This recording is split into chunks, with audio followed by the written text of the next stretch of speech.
Wow,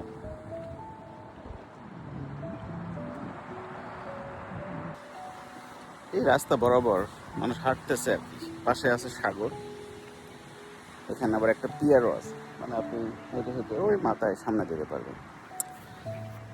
মজার ব্যাপার হচ্ছে এই জায়গা দিয়ে হেঁটে প্রায় ৩-৪ কিলোমিটার, ইভেন বেশি, 5 কিলোমিটার থেকে 10 কিলোমিটার হাঁটার একটা বিশাল সুন্দর রাস্তা সমুদ্রের পাশ দিয়ে। সাইকেল চালালে সাইকেলও চালানো যায়, বাট এরকম যদি একটা ফ্যাসিলিটি থাকে কে হাঁটবে না বলেন? সবাই চাবে যখনই একটু সময় পাবে যায় ওই রাস্তা দিয়ে হেঁটে আসি, একটু এক্সারসাইজ করে আসি, কারণ একই সাথে ফ্রেশ বাতাস সাগর থেকে আসতেছে। এখানে একটু ধুলা নাই, ইনফ্যাক্ট ধুলা আমি কখনো দেখি নাই এখানে এই অস্ট্রেলিয়াতে। আর এই যে ফ্রেশ একটা ওয়েদার এবং সর্বোপরি ইটস অ্যামেজিং।